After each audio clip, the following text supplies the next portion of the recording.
Olá, bom dia.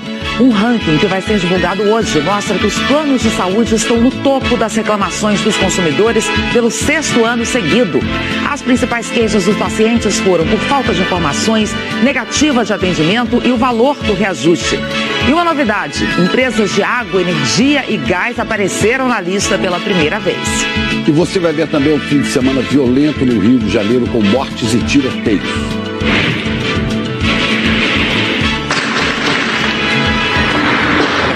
Policiais se enfrentaram na Rocinha, na Cidade de Deus e na Vila Kennedy. A partir de hoje, a presença das Forças Armadas na Vila Kennedy será diária. A disparada da violência fez o preço do seguro de carros dar um salto em algumas capitais. No Rio, o índice de reajuste foi 9 vezes maior do que a média do país. A polícia do Ceará prendeu os suspeitos dos ataques que mataram 7 pessoas em Fortaleza. O ano letivo já começou, mas a falta de transporte de professores e obras intermináveis impedem que crianças frequentem as aulas em várias partes do Brasil. As cidades do Espírito Santo, onde as ruas alagam mesmo sem chuva forte, é uma consequência das barragens construídas para conter a lama da Samarco. Um avião que saiu de Bangladesh se acidentou quando pousava no aeroporto de Katmandu, no Nepal. Quase 70 pessoas estavam a bordo. As Farc participaram da primeira eleição como partido político na Colômbia, mas quem venceu foram os críticos do acordo de paz com os guerrilheiros. E são esses os nossos destaques. E hoje é segunda-feira, dia 12 de março. Bom Dia Brasil está começando agora. E a gente começa a edição de hoje falando de um grave acidente que aconteceu agora há pouco em São Paulo, envolvendo 3 ônibus. Os bombeiros estão trabalhando nesse momento no resgate das vítimas e vão falar com o Rodrigo Bocardi. Parece que 20 pessoas feridas, é isso, Rodrigo? Olha, a gente vem acompanhando desde muito cedo esse acidente. 2 ônibus, inclusive, bateram de frente, viu, Chico e Ana? Um bom dia a todos. Semana começando muito difícil com esse acidente grave em Guaianazes, na zona leste de São Paulo. A gente vai para lá com as imagens do Globocop. A Laura Cassano também, desde cedo, aí acompanhando o trabalho dos bombeiros, vai trazer os detalhes para a gente. Bom dia, Laura. Bom dia, Rodrigo. Bom dia a todos. A gente mostra então aí para vocês esse acidente na Rua da Passagem Funda, que é uma rua bem pequenininha, aqui da zona leste de São Paulo. Um acidente envolvendo pelo menos 3 ônibus, 2 deles, como o Rodrigo falou, numa colisão frontal. São pelo menos 20 vítimas confirmadas pelo Corpo de Bombeiros. A maioria já foi socorrida, muitas são socorridas, como a gente vê até nas imagens agora, na própria calçada. Então, aos poucos, as equipes de resgate vão ali prestando esse atendimento, vão retirando as vítimas do local. Agora há pouco a gente fez umas imagens, a gente consegue recuperá-las para vocês, no momento mais delicado do trabalho dos bombeiros, que foi justamente a retirada do motorista do caminhão amarelo. Eles conseguiram retirá-lo, do ônibus amarelo. Eles conseguiram retirar esse motorista ali pela janela, já tinha toda a equipe dos paramédicos ali no chão, prontinha para receber essa vítima na maca, e a gente tem informação de que o estado de saúde do motorista não é grave, mas ele teve ferimentos na perna. Então tá aí, portanto, os bombeiros ainda em ação, fazendo o resgate dessas vítimas ali na calçada, colocando elas em macas, tentando retirá-las daqui e encaminhar para os hospitais. Rodrigo. Ok, Laura Cassano, muito obrigado pelas informações. Só queria destacar aqui nessa imagem que tem do Globocop aqui, ó, que neste ponto, bem na frente do ponto de ônibus, a gente consegue ver a faixa contínua nesta avenida. Então, é muito difícil ainda saber o que aconteceu neste acidente, mas provavelmente alguém aí invadiu, foi tentar fazer uma ultrapassagem no local proibido. Moradores da região escreveram pra gente aqui, dizendo que é comum o excesso de velocidade e a ultrapassagem em faixa contínua nesta região. A gente segue acompanhando, torcendo aí pela melhora de todos. Pessoal no ônibus, indo pro trabalho logo cedo, em pé, muitas vezes cheio, sem cinto de segurança. E aí, este acidente. Chico e Ana. Pois é, obrigado, Rodrigo. Segunda-feira que começa difícil, né? Para quem depende do transporte público em São Paulo, agora com um acidente. E nós vamos falar também de violência. Traficantes entraram em confronto com a Polícia Militar em 3 comunidades do Rio de Janeiro no domingo. Um suspeito morreu na Vila Kennedy. A Vila Kennedy, você deve se lembrar, é aquela comunidade que foi escolhida para funcionar como modelo para a atuação das Forças Armadas. E onde os traficantes vêm tentando resistir, recolocando barreiras para dificultar o acesso das tropas. Foi mais um dia retirando barreiras levantadas pelo tráfico na Vila Kennedy, zona oeste da cidade. Os fuzileiros navais usaram blindados de combate para derrubar os obstáculos. Enquanto isso, a PM fazia um patrulhamento na área de mata da comunidade. Segundo a polícia, houve confronto com bandidos armados. Wilton César do Nascimento Ramos foi baleado e não resistiu aos ferimentos.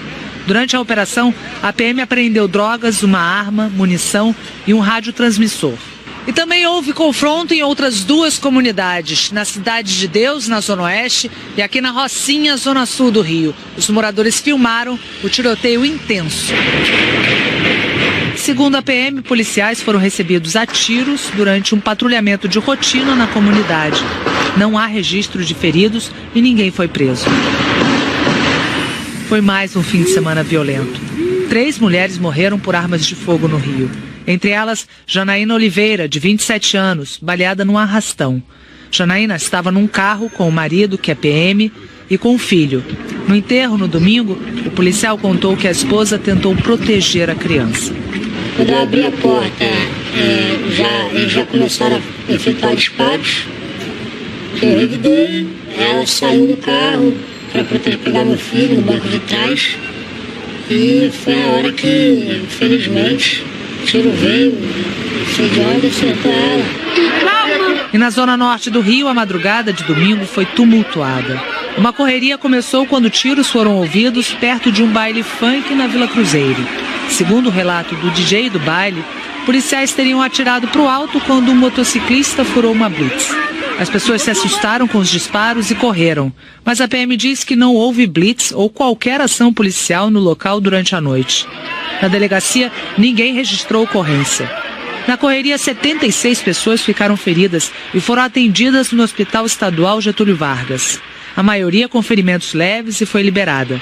3 vítimas foram internadas sem gravidade. Ainda durante a madrugada, a estação do BRT na Penha, perto do baile, e outras 2 foram atacadas por vândalos que entraram sem pagar. O consórcio informou que 7 ônibus foram danificados. E olha, teve mais violência essa noite no Rio. Uma mulher morreu baleada dentro do carro quando passava pela zona norte da cidade. Tarsila Pereira dos Santos segurava o filho de 3 anos no colo.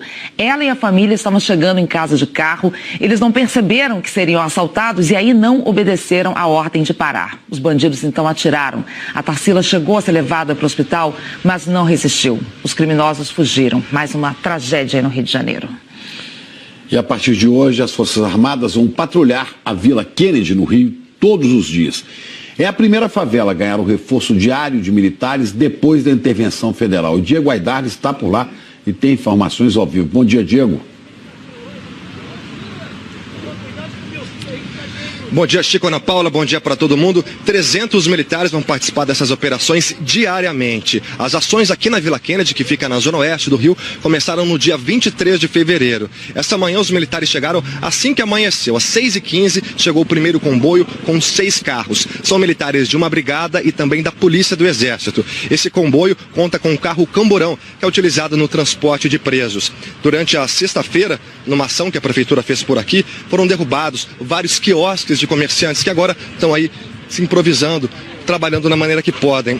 Foi uma ação chamada de desproporcional pelo próprio prefeito Marcelo Crivella. A prefeitura agora decidiu cadastrar esses comerciantes e prometeu também uma linha de crédito para eles reconstruírem tudo que perderam. Como vocês viram, a movimentação aqui de militares é constante. Ana e Chico. Obrigada, viu, Diego? E olha, falando ainda agora de violência, mas de uma das consequências da violência, o preço do seguro de carros disparou em um ano em 3 capitais por causa do aumento dos casos de roubo. No Rio de Janeiro, em Vitória e no Recife, o reajuste das apólices ficou muito acima da média nacional. O custo do seguro de carro subiu 1,59% no acumulado dos últimos 12 meses no Brasil. A maior alta foi no Recife, 16%. Esse índice de roubo tem aumentado muito e isso naturalmente eleva o preço do seguro, E aqui a gente tem percebido isso e os segurados estão reclamando. A Paula sentiu os efeitos. Dos R$ 1.800 que pagou no ano passado, o seguro saltou para R$ 2.400. Realmente eu tomei um susto, não estava esperando e não estava dentro do meu orçamento. Aí eu tive que segurar algumas coisas e assim, o ano passado eu dividi em 3 vezes. Esse ano eu tive que dividir em 6. Outras 2 capitais também viram os preços do seguro explodir. Em Vitória, o aumento foi de 15%. A capital do Espírito Santo sofreu os efeitos da onda de violência durante a greve da Polícia Militar em fevereiro do ano passado. Durante os 21 dias de paralisação, 600 carros foram roubados. Na época, o seguro subiu imediatamente em 40%. No Rio de Janeiro, o custo aumentou 14% nos últimos 12 meses. Os dados de roubos ajudam a explicar o aumento. Em 2017, foram pouco mais de 54.300 registros deste crime, 30% a mais do que em 2016. São 149 cenas como estas, repetidas todos os dias. De algum tempo para cá, é público e notório que o índice de roubo e furto de automóveis no Rio subiu acima de qualquer comparação com séries históricas do passado. Por isso, quando o risco de perda aumenta, o custo da proteção do carro vai junto. A cláusula de roubo e furto é a que mais pesa no contrato de seguro. Se a escalada da violência tornou o seguro de automóveis mais caro, a intervenção federal na segurança do Rio pode ter um efeito inverso. O mercado das seguradoras está de olho nos resultados dessa intervenção e até com certo otimismo. Nós acreditamos que com a intervenção na segurança pública do Rio de Janeiro, haverá uma queda bastante razoável dos índices de criminalidade e principalmente no índice do roubo e furto de veículos. A redução seria bem-vinda para o Felipe. Dono de um utilitário esportivo ano 2013, o empresário viu o seguro pular de R$ 3.000 para R$ 5.000, mais de 10% do valor do carro. Ficar sem seguro, nem pensar. A saída foi cortar algumas gordurinhas. A gente cortou, por exemplo, o para-brisa, a gente cortou o retrovisor, a gente tinha uma distância muito maior de reboque, a gente teve que reduzir para 500 quilômetros, a gente teve que fazer corte para poder se adequar, porque estava muito caro. E a polícia do Ceará prendeu um suspeito de participar da chacina que deixou 7 mortos em Fortaleza. E é para lá que nós vamos agora falar com a Aline Oliveira, que tem informações. Bom dia, Aline. Como a polícia chegou a este homem?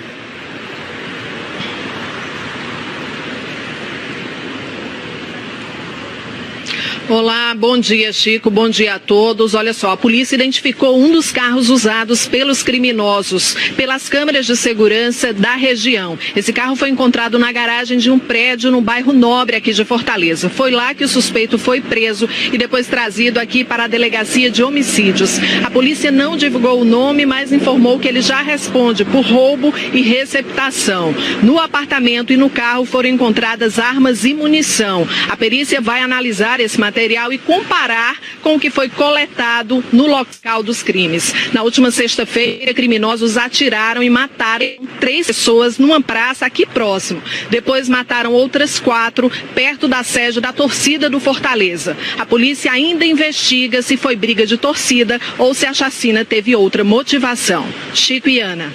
Segue as investigações então, né, Aline? Obrigada, viu, pelas informações. Em Salgueiro, no sertão de Pernambuco, o ano letivo começou há quase um mês, mas os estudantes das comunidades rurais ainda não foram à escola. Todo dia eles acordam cedo, vestem o uniforme e esperam pelo transporte escolar, que não aparece. No povoado de Penedo, zona rural de Salgueiro, no sertão de Pernambuco, tem muita gente sem poder estudar. O motivo é a falta de transporte. De acordo com os alunos, há dias o ônibus escolar não passa por aqui. Para este estudante, o sentimento é de tristeza. O futuro está nos estudos, e aí como não tem como estudar, aí está com o quê? Quase um mês perdendo aula, aí é meio difícil, mas... Em toda a zona rural do município são 2.150 alunos que dependem do transporte escolar para chegar até a cidade. O carro não vem, nós temos que ir para casa. Ficar em casa sem fazer nada. Queria estudar, né? Era. A situação do transporte escolar aqui em Salgueiro é tão preocupante que essa semana será realizada uma audiência pública na Câmara de Vereadores para discutir o assunto. Pais de alunos, alunos e autoridades do município vão se reunir para tentar resolver o problema. Seu Antônio cansou de esperar e está levando a filha para a escola, mas o custo é grande. É um custo a mais, é ruim, porque a gente fica também com pena dos sobrinhos que não podem ir, os parentes. A falta de transporte é um problema desde o ano passado. O Ministério Público de Pernambuco abriu inquérito para apurar o caso e determinou que a Prefeitura de Salgueiro resolvesse o problema. Agora, a secretária de Educação do município disse que a situação vai ser normalizada. Isso é normal, todo início de ano letivo. A quantidade de alunos aumenta, os problemas surgem e a gente está aqui para resolver. E eu posso dizer hoje que está praticamente a questão do transporte escolar está praticamente resolvida. As crianças acordam cedo para vir para a escola ou para ir para a escola, não tem o carro e tem que ter uma providência, aí tem que vir carro. E não é só em Salgueiro, não. Alunos enfrentam dificuldades em outras regiões do Brasil. Falta professor e tem obra que não termina. Em Manaus, o problema são escolas que estão fechadas. Bom dia, Alexandre Rissayasso.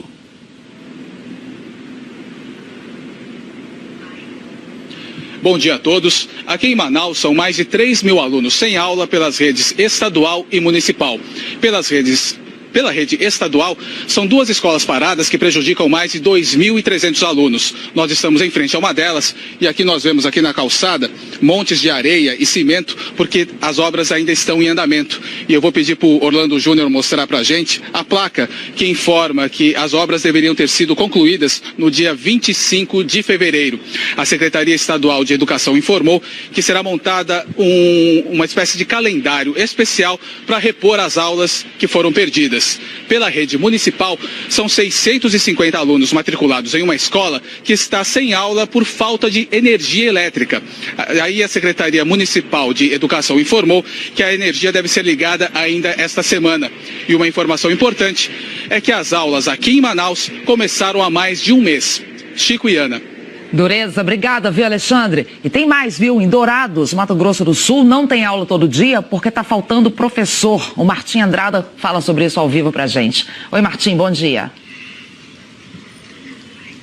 Pois é, Ana, Chico, bom dia para vocês, bom dia para todos. Aqui uma decisão judicial obriga a prefeitura a contratar apenas os professores que fizeram concurso e dispensar os temporários. Só que não foi feito concurso para todas as disciplinas. Está faltando, por exemplo, o professor de inglês, de artes. São 178 vagas abertas e 26 mil alunos aí nessa situação. Alguns não têm aula. Nessa escola, por exemplo, onde eu estou, os alunos estão tendo aula. Só que eles saem às 9h30 da manhã. A prefeitura prometeu que vai tentar resolver esse problema até abril. É com vocês aí, Ana, Chico. Obrigado. E em educação, que deveria ser prioridade, né, é tratada assim, no improviso. Assunto para Alexandre Garcia, o futuro do país está largado, né, Alexandre? O que dá esperança é o depoimento de uma turma que não perde a vontade de estudar. Agora tem que ter vontade e coragem para enfrentar todos os problemas, todos os obstáculos no caminho, né? É isso, bom dia a vocês. Prioridade e esperança. Você usou 2 palavras básicas nessa questão, Chico. Agora, será que é proposital o improviso? Até parece, porque a educação liberta o cidadão eleitor. Conhecimento liberta o pensamento, e aí o corpo e a mente deixam de ser escravos do clientelismo e do populismo. Os responsáveis por esses improvisos devem dar vivas à ignorância, que é a rédea para conduzir massas. Já a esperança dá vivas ao conhecimento que liberta dessa escravidão que nos prende no tempo. Tempo passado para um mundo que avança. Os países bem à nossa frente, nos índices mundiais, ficaram adiantados por causa do ensino e não por causa do dinheiro. É a obrigação dos pais e do Estado. Nem precisaria estar numa Constituição, mas está na nossa. O artigo 205 diz que é direito de todos, responsabilidade do Estado e da família. E no 206 fala de transporte e alimentação, que as reportagens mostraram aí como fazem falta, né? E ensino de qualidade. Aí nem é preciso falar da doutrinação ideológica que ocupa o currículo no lugar da matemática, das letras, da história real, das ciências. Mas também falta professor, falta estímulo para atrair vocações para a mais importante das missões. Falta merenda, falta sala de aula, a consequência é que pode faltar o futuro, porque sem educação, sem ensino, não há futuro. Fora da educação, não há salvação. É a maior riqueza de um povo. No Rio de Janeiro, uma exposição da NASA motiva crianças brasileiras, porque nos Estados Unidos há milhões de vagas para cérebros. E aqui se cortam verbas para ciência, para tecnologia, para pesquisa. Algum cérebro perdido, alguma mente brilhante lá no interior de Salgueiro sem transporte, lá em Manaus sem luz elétrica, lá em Dourados faltando professor. Mas se há essa escuridão, esse improviso, é preciso acender a luz da esperança. E a esperança se chama educação. Ana e Chico? Verdade. Obrigada, Alexandre. Até mais. Os planos de saúde foram os campeões de reclamações no ranking do Instituto Brasileiro de Defesa do Consumidor, o IDEC. Esse ranking vai ser divulgado hoje e é a 6ª vez seguida que esses planos de saúde lideram as reclamações. Rodrigo, dessa vez, quais são as principais queixas dos pacientes? Bom, vamos lá. Acho que está fácil para todo mundo. Falta de informação, cobertura negada e reajuste. Há vários casos em que as pessoas têm que recorrer à justiça para conseguir algum tipo de assistência. Vamos ver mais na reportagem da Ana Paula Campos. Primeiro foi o reembolso de um teste do vírus H1N1 que a Janaína teve que lutar para conseguir com o plano da filha. Agora, a nova frente de batalha dela é com o plano de saúde da mãe, que tem câncer há 1 ano. Depois de mais de 30 negativas da operadora para um exame de PET scan que rastreia tumores no corpo, ela acabou entrando na justiça e conseguiu uma liminar. Mas a cada novo procedimento, as dificuldades com o plano recomeçam. Ele atrasa as autorizações e aí acaba não sendo mais necessário, né? E aí a quimioterapia também teve, a segunda quimioterapia também teve dificuldade de tempo para fazer e reembolso tem dificuldade, todas as coisas que deveriam ser simples não são, né? Até as previstas em lei. O problema da Janaína não é um caso isolado, muito pelo contrário. Em 2017, os planos de saúde lideraram mais uma vez o ranking de reclamações do IDEC, o Instituto Brasileiro de Defesa do Consumidor. Já é o 6º ano seguido que os planos ficam na primeira colocação.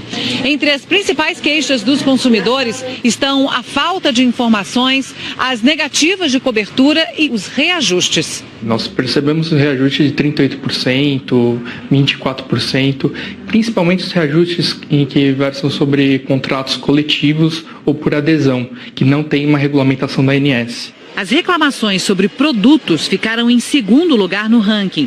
Os consumidores se queixaram principalmente de defeitos nas mercadorias. E foi exatamente isso que aconteceu com a Etel. O leitor de livros digitais dela quebrou e foi um sufoco conseguir um novo. Demorou 3 meses sem nenhum tipo de resposta, só com uma resposta padrão, uma resposta para, enfim, acalmar o consumidor sem resolver o problema dele, né? Em 3º lugar no ranking estão os bancos e financeiras. Em 4º, as empresas de telecomunicações. E na 5ª colocação, as companhias de água, energia e gás, que apareceram pela primeira vez nessa lista.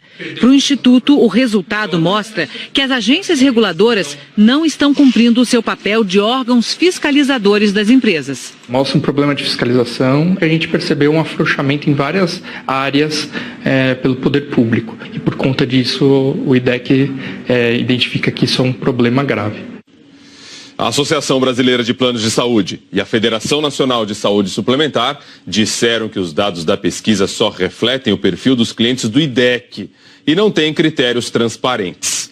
A ANS, Agência Nacional de Saúde Suplementar, que é responsável pela fiscalização, diz que trabalha com dados dos órgãos oficiais, como os do Sistema Nacional de Informações de Defesa do Consumidor. E nesse ranking de reclamações, os planos de saúde ocupam a 17ª posição.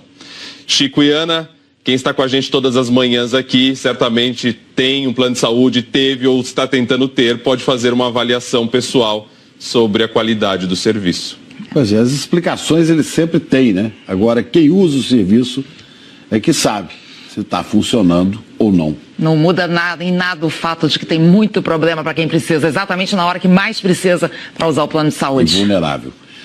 Obrigado, Rodrigo. Olha, já.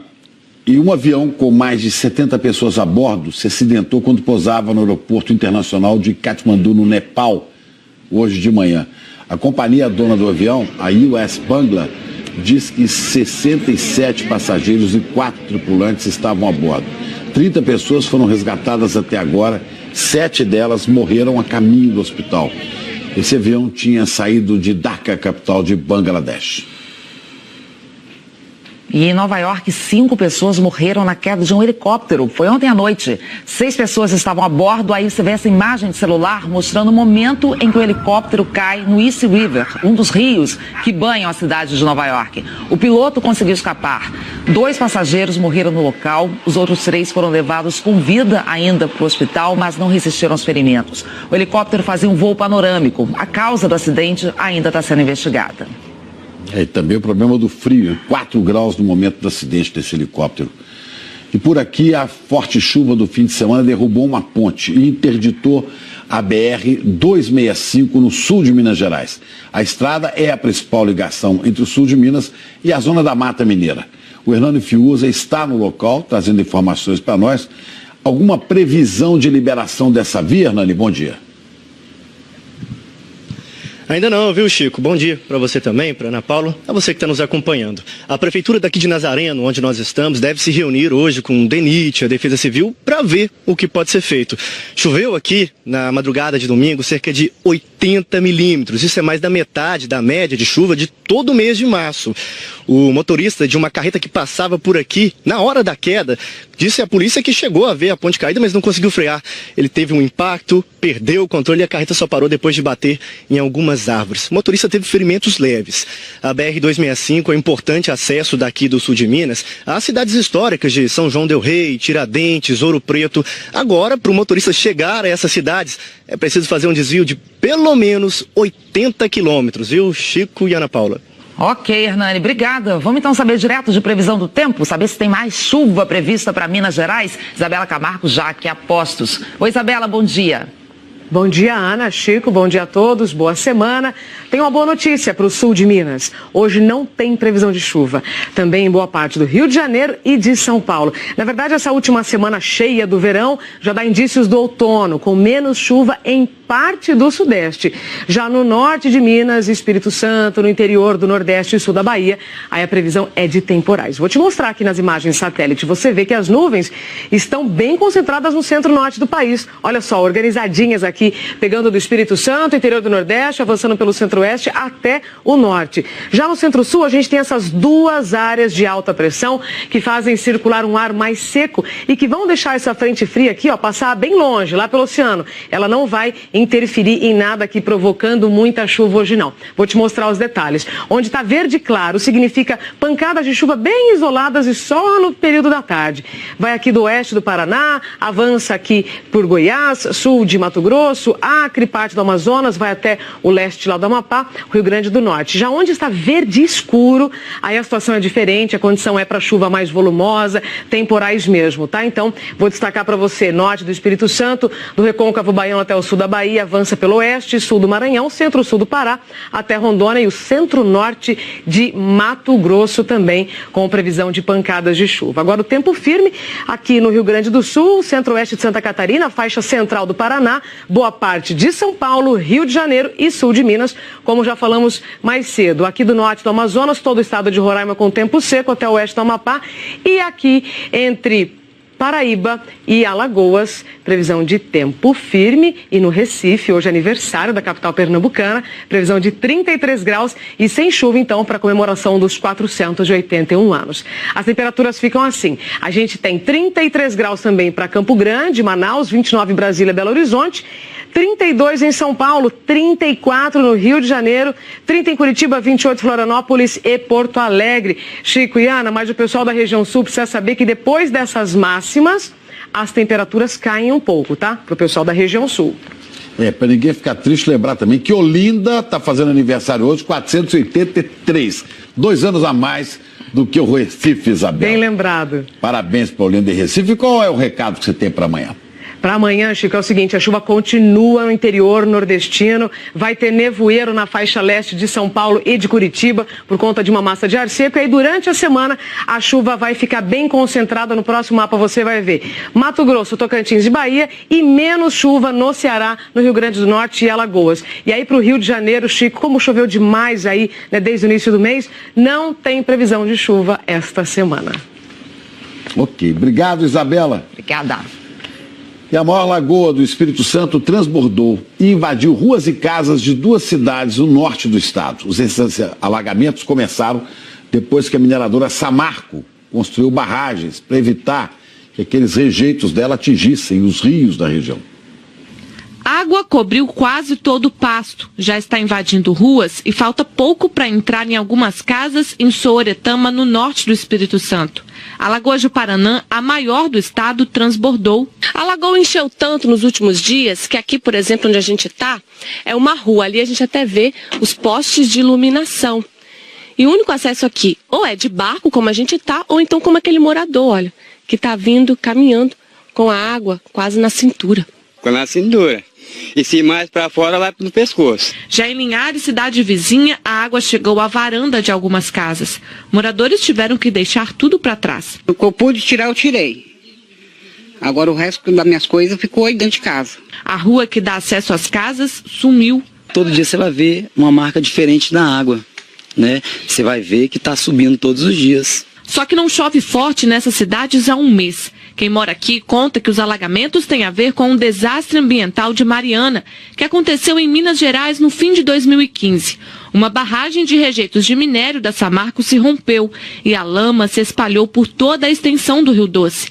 Na época, a mineradora construiu barragens aqui no Espírito Santo para impedir que a lama atingisse outros rios. Esse muro de pedra foi colocado no canal que liga o Rio Doce à Lagoa de Paranã.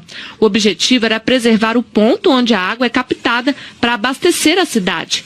Como nos últimos anos o estado viveu um período de seca, o problema só apareceu agora, quando começou a chover nas nascentes que alimentam a lagoa. No caso da Lagoa de Paranã, a principal forma de saída, de drenagem dessa água é um canal que existe entre ela e o Rio Doce. Se esse canal for fechado, vai transbordar e aí a gente vai ter consequências desastrosas, né? Para tentar resolver o problema, a Fundação Renova, que responde pelos prejuízos causados pela Samarco, instalou essas bombas. Mas para o secretário de Meio Ambiente da cidade, isso é insuficiente. O Paranã está enchendo, está ocupando espaços de áreas de pastagem, né, que antes eram áreas cultivadas, porque o volume que sai hoje é insuficiente. Pescadores e moradores também acham que as bombas não conseguirão drenar toda a água. E a preocupação é que o tempo começou a virar. Quem vai ter problema é quem mora aqui embaixo, que pode sair arrastando tudo. A gente tem que agradecer ainda a Deus que não está chovendo, porque se chover a situação vai ficar crítica, a água vai entrar dentro das casas. A gente fala de desastre ambiental, mas não é bem um desastre, não é um acidente, né? Essa tragédia é criminosa, tem responsabilidades. A Fundação Renova, que responde pela Samarco, disse que as bombas de drenagem foram colocadas para diminuir em emergência o nível das águas do Rio Pequeno e da Lagoa Ju-Paranã. O trabalho será executado durante 3 meses, todos os dias da semana, até que o nível dessas águas seja controlado. E já vamos falar da greve dos Correios. Fala também do partido que representa as Farc, que elegeu 5 senadores e 5 deputados na Colômbia. Uma pesquisa diz que pedalar ajuda a envelhecer bem. Você vai ver como foi o primeiro fim de semana com o Minhocão aqui em São Paulo fechado para os carros. E outras notícias do começo de semana aqui na capital, 8h06.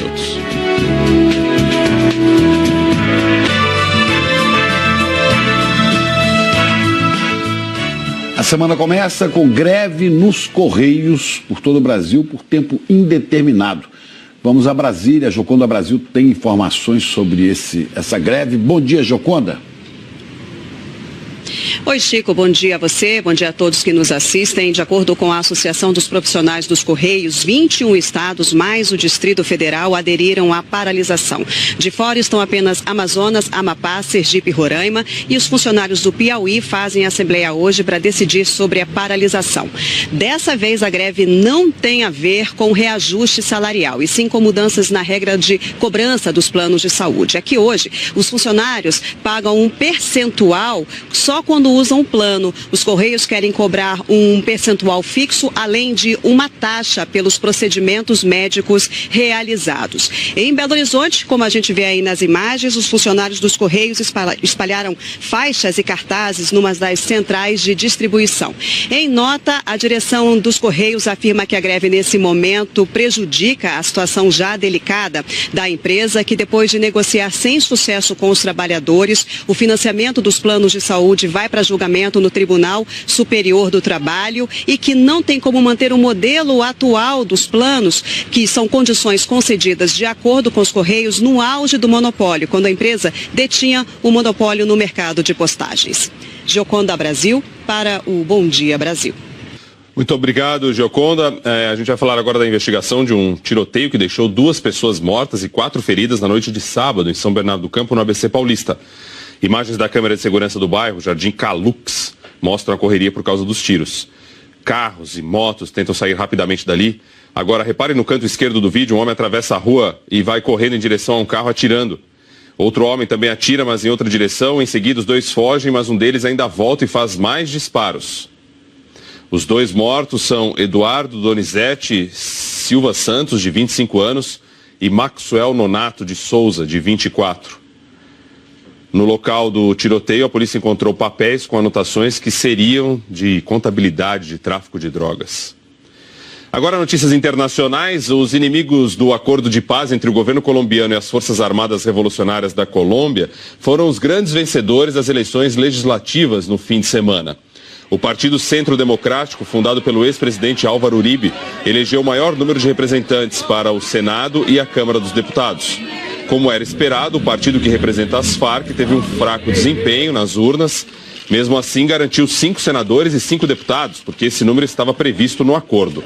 Nenhum partido ou bloco conseguiu maioria e o país está dividido para as eleições presidenciais de maio. Ivan Duque vai ser o candidato da direita e o ex-guerrilheiro e prefeito de Bogotá, Gustavo Petro, vai representar a esquerda. O domingo foi de eleição também em Cuba. Os cubanos votaram em uma lista pré-definida pelo Partido Comunista para formar a Assembleia Legislativa. É essa Assembleia que vai escolher o novo presidente do país depois de 60 anos da família Castro no poder. E no Chile, o presidente Sebastián Piñera tomou posse ontem. O presidente brasileiro Michel Temer acompanhou a cerimônia na cidade de Valparaíso. Passado isso, 8 horas e 13 minutos, aqui com Glória Vanik, para a gente voltar a tratar das questões aqui de São Paulo. Vamos voltar a falar daquele acidente envolvendo 2 ônibus e em Guaianazes, né, na zona leste aqui da capital. Pelo menos 20 passageiros se machucaram. Vamos com a Zelda Mello? Vamos lá, Zelda, atualização, por favor. Bom dia. Bom dia, pois a informação inicial era que eram 3 ônibus envolvidos, na realidade são 2, um terceiro ele estava parado no ponto, pegando os passageiros quando aconteceu o acidente. A gente vê bem aqui atrás os ônibus que bateram, se chocaram. De acordo com testemunhas, um deles teria aí avançado a faixa contínua e ido para a contramão. Todos os atendimentos já foram feitos, foram 22 vítimas, segundo o Corpo de Bombeiros, leves, e uma delas com maior gravidade, que foi justamente o motorista do ônibus amarelo. Foi aproximadamente 1 hora para que ele conseguisse ser resgatado das ferragens. Aqui no local já tem ferragem aqui no chão, porque teve muito óleo derramado na pista. Os ônibus ainda permanecem aqui, o local ainda tem que ser liberado pela polícia. Provavelmente a perícia também deve passar por aqui para determinar as causas do acidente. Nós conversamos com algumas das vítimas. Vamos ver o que ela contou pra gente. Chegou a ver o que aconteceu? Como é que foi? O motorista da perua amarela invadiu na contramão e pegou o ônibus de frente. Ele não estava, o motorista nosso não estava correndo, não estava nada. Não. Não, porque eu pego no final e estava super tranquilo. Bom, tá aí, né? Daqui a pouco... O motorista do ônibus dela não estava correndo, né? Então... Aos poucos vão chegando aí as informações sobre o que aconteceu ali, mas a prioridade é para o socorro das pessoas. Bom, tem aí então informação da CT de que a rua da Passagem Funda está interditada nos dois sentidos. A Zelda mostrou agora também, né? Com imagens ao vivo com a equipe dela. Na altura da rua Professor Tadeu tem 11 linhas de ônibus sendo desviadas ali na região também. Vamos para o Waze para mostrar como é que está a situação. Por aqui também tudo muito complicado, né? Estrada do Iguatemi ali com trânsito bem difícil, como a gente consegue ver aqui na imagem do Waze. Rodrigo, daqui a pouquinho eu volto com outras informações. Ali falava de um tombamento de caminhão também, né? Que eu trago no próximo. Valeu. 8 horas e 15 minutos, a gente vai para o intervalo então. Voltaremos já com uma dica para quem quer envelhecer com saúde. É pedalar. Você vai ver os detalhes da pesquisa que indica isso. Bom, e outras notícias de São Paulo também. Como a Glória já disse, 8h15, a gente volta já.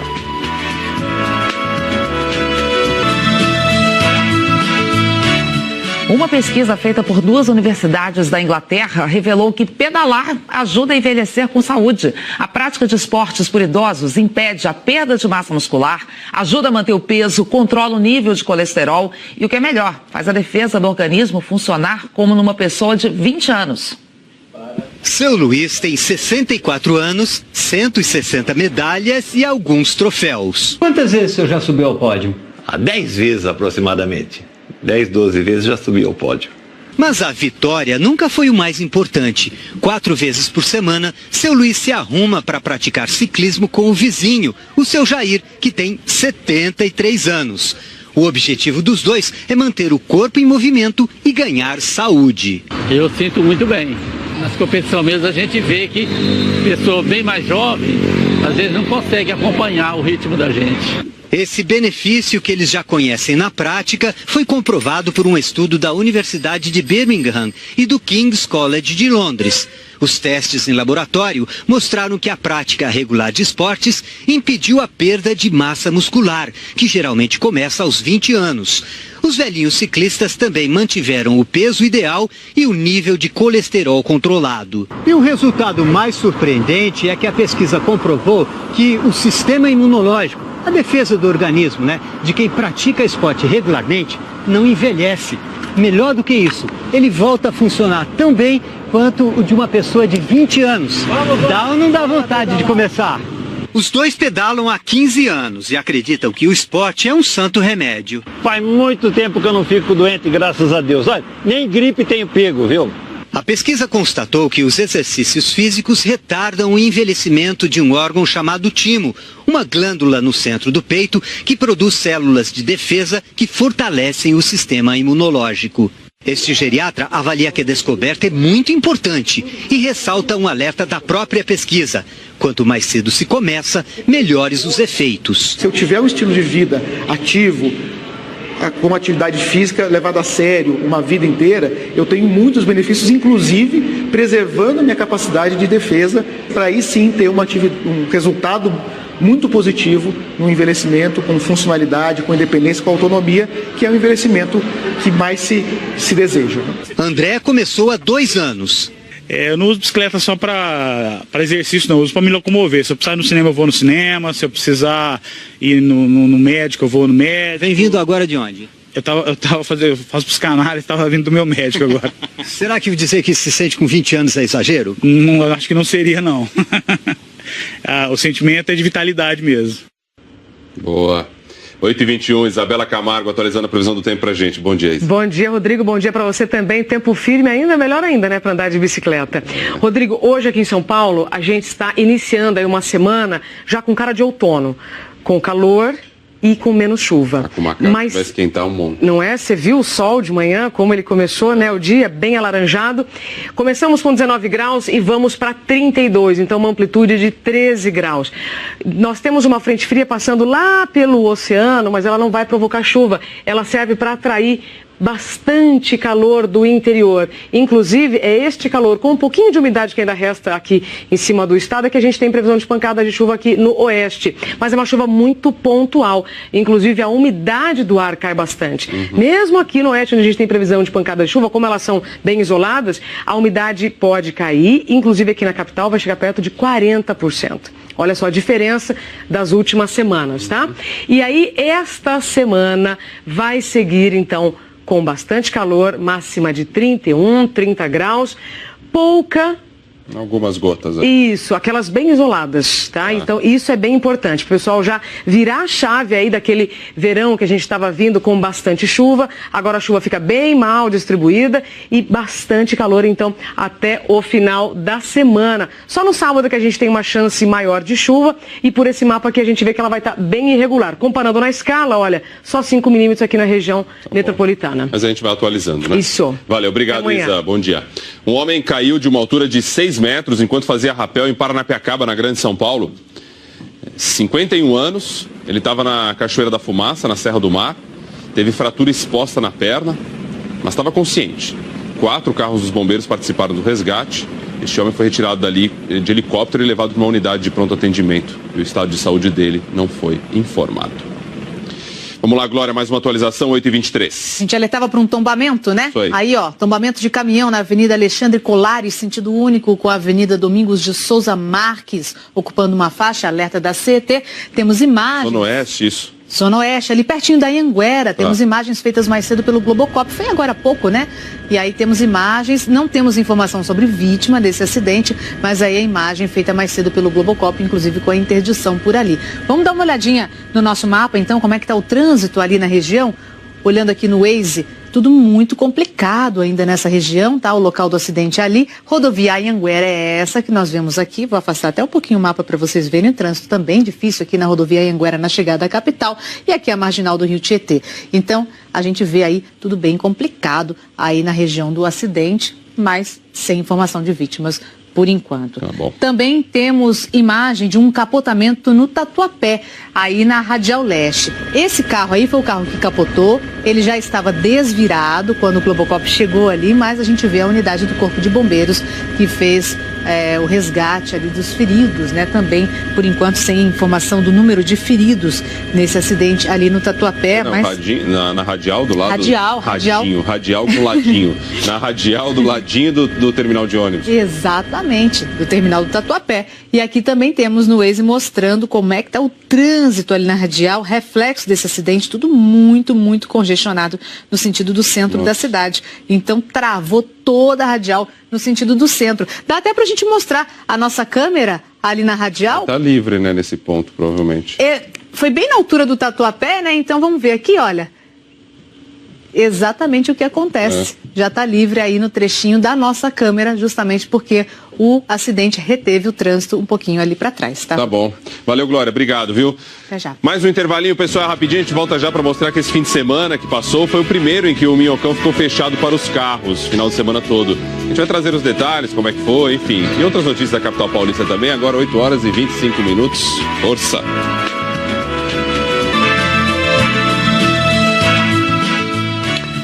O Minhocão, né, como é conhecido, o viaduto mais famoso de São Paulo, passou o fim de semana inteiro fechado para os carros pela primeira vez. Rodrigo, os pedestres gostaram da novidade, né? Mas teve motorista reclamando do trânsito que isso gerou, né? Viaduto mais famoso de São Paulo. Gostei dessa, Chico Pinheiro. Minhocão. Passa ali, é meio estranho mesmo. Sei lá porque que ele é famoso, deve ser porque, enfim, porque a gente tá tratando ele aqui, inclusive, né? O pessoal passou reclamando dos desvios, mas para quem mora numa área ali tão cheia de concreto e quem não é de São Paulo vai perceber o que é aquela região, né? O pessoal tá meio aliviado de saber que vai acabar trocando ali o vai e vem dos carros por um parque na porta de casa todos os fins de semana. Parque de concreto, dá uma olhada. Todo mundo curtindo o domingão de sol e eis que aparece uma criatura um tanto quanto inusitada na janela.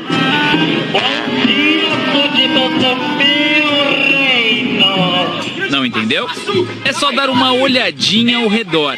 Entre várias opções de lazer, o Minhocão oferece também teatro. Aproveita e mostra pra eles a nossa bagagem. A gente aqui juntou dois prazeres, né? Sair pra pedalar em família e nós pegou uma pecinha de teatro. O Minhocão caiu no gosto do paulistano que busca um pouquinho de lazer aos domingos. A novidade agora é que esse foi o primeiro fim de semana que o espaço ficou fechado para os veículos também no sábado. Ótimo. Eu digo que agora aqui o Minhocão é o quintal da minha casa. Eu acho que é mais uma opção de espaço, principalmente porque a gente tem poucos espaços em São Paulo, né? A gente compete muito com carro, essas coisas, então o espaço assim pra gente trazer a família é super bom. Só que nem todo mundo ficou feliz com a mudança, não. Eu achei que de domingo tá bem viável, mas de sábado acho que o trânsito ainda é meio pesado, né, para fechar.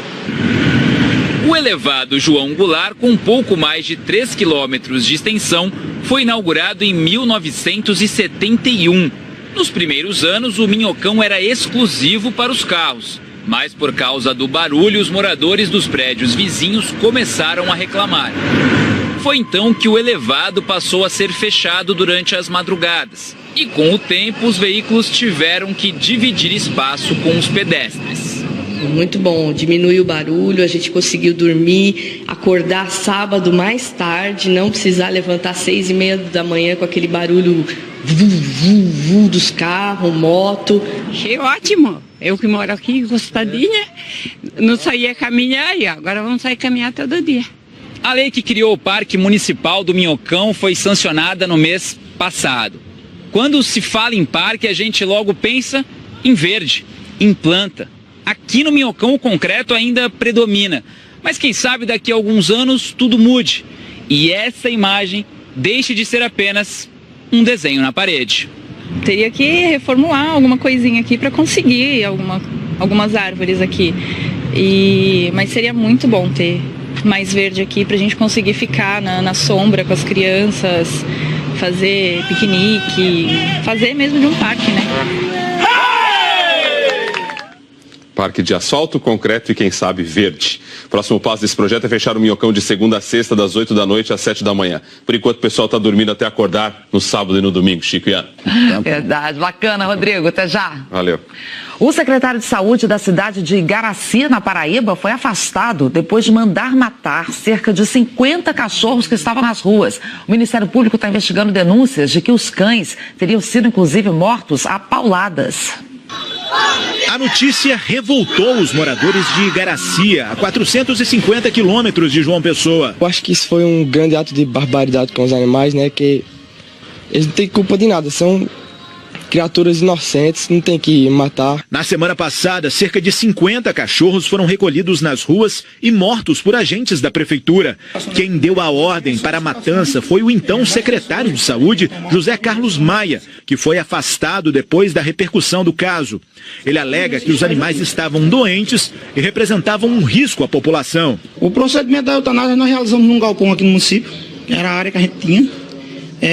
Capturamos os animais, levamos para lá, fizemos a sedação e anestesia geral. A polícia contesta essa versão. Segundo as investigações, há indícios de que os cães tenham morrido a pauladas. Nós vimos uma cena de total barbárie por lá, vimos muito sangue no local. Isso demonstra que os cachorros não foram sacrificados de uma maneira humanizada, mas sim eles foram mortos com requintes de crueldade. O Ministério Público deu prazo para que a Prefeitura de Igaracy se explique. O Conselho Regional de Medicina Veterinária abriu uma sindicância para apurar a conduta do ex-secretário, que é veterinário de formação. A gente espera que tudo seja esclarecido e que se tiver alguém que ser punido, vai ser punido, porque a gente não vai deixar barato. Um desrespeito total à vida dos animais, um desrespeito à legislação que não autoriza em nenhum instante o poder público fazer uma chacina dessa monta da forma como fez lá em Igaracy.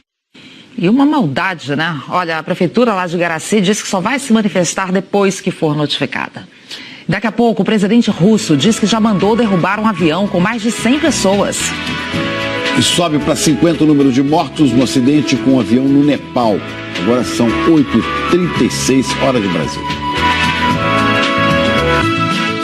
Uma delegação da Coreia do Sul está na China para planejar os detalhes do encontro entre o ditador Kim Jong-un, da Coreia do Norte, e o presidente americano Donald Trump.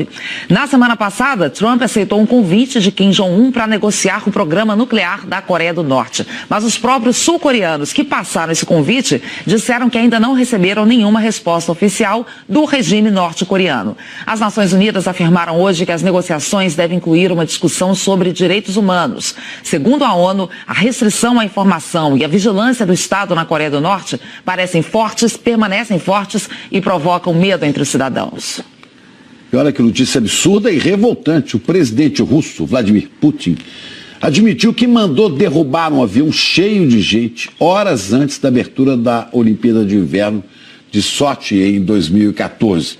O Pedro Vedo, lá em Londres, tem mais informações ao vivo pra gente. Pedro, essa não foi a única revelação polêmica que o Putin fez, né?